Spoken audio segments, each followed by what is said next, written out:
Hello everyone, welcome to my channel. ఈరోజు మనం వారాహిదేవికి సంబంధించి ముఖ్యంగా పెట్టాల్సిన ప్రసాదాలు ఏంటో అవి ఎలా చేసుకోవాలో తెలుసుకుందాం. ఆమెకు చాలా ఇష్టమైనది బెల్లం పానకం. దీనికోసం ఒక గ్లాస్ వాటర్ తీసుకుని ఒక కప్ క్రష్డ్ బెల్లం తీసుకుని అందులో వేసేయండి. ఒక అరగంట ఆ వాటర్లో బెల్లాన్ని నానబెట్టండి. చూసారా, అరగంట తర్వాత బెల్లం అంతా కరిగి ఇలా ఉంటుంది వాటర్. ఈ వాటర్లో 2 నుంచి 3 యాలకులు కాస్త దంచి వేసుకుని కలిపేయండి. అంతే, మనం పెట్టాల్సిన బెల్లం పానకం రెడీ అయిపోయినట్టే.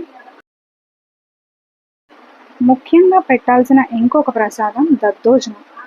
ఎప్పుడు ఏ నవరాత్రులు చేసినా సరే దద్దోజనం పెట్టడం మాత్రం మర్చిపోకండి. అది కూడా నెయ్యితో తాలింపు వేసిన దద్దోజనమే పెట్టాలి. ఆయిల్లో ఎప్పుడు తాలింపు వేసింది ప్రసాదంగా పెట్టకూడదు.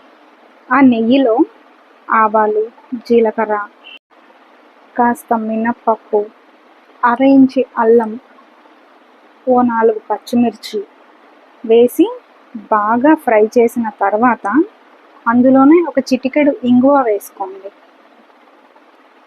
ఇంకొక 30 సెకండ్స్ ఫ్రై చేసుకున్న తర్వాత ఒక కప్పు రైస్కి కప్పు పెరుగు వేసుకోండి. పెరుగు తాలింపులో వేసి ఒక 2 సెకండ్స్ దాన్ని అలా కలిపిన తర్వాత అందులో ఒక కప్ రైస్ వేసుకోండి. అది ప్రసాదం కాబట్టి చిన్న కప్తో సరిపోతుంది. ఇంతే, దద్దోజనం రెడీ అయిపోయినట్టే.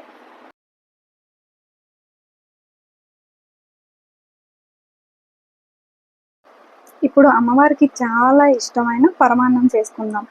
దీనికోసం 1/2 లీటర్ పాలు తీసుకోండి. ఓన్లీ పాలే, అందులో వాటర్ ఏం వేసుకోను. 1/2 లీటర్ పాలు, అందులో మీ చేతికి పిడికెడు రైస్ తీసుకొని 1 స్పూన్ నెయ్యి వేసుకొని ఆ రైస్ మొత్తాన్ని నెయ్యితో బాగా మిక్స్ అయ్యేలా కలిపేయండి. రైస్లో నెయ్యి వేసి కలపడం వల్ల యూజ్ ఏంటంటే, మనం మర్చిపోయిన అందులో రైస్ వేసి అది ఓవర్ కుక్ అయిపోయినా సరే ముద్దగా అయిపోదు. సో రైస్లో నెయ్యి వేసి కలుపుకొని దాన్ని పాలల్లో వేసేయండి. అది కాస్త దగ్గర అయిపోయింది, ఇంతే ఫినిష్ అయిపోయింది, దించేయచ్చు అన్నప్పుడు ఒక 4 స్పూన్స్ పంచదార వేసుకొని కిందకి దించేయండి. అంతే, మన పరమాన్నం రెడీ. వారాహిదేవికి కావాల్సిన ప్రసాదాలు మీరు మీ ఇంట్లో చేసుకొని అందరూ హ్యాపీగా ఉండాలని మనస్ఫూర్తిగా కోరుకుంటున్నాను. Thank you.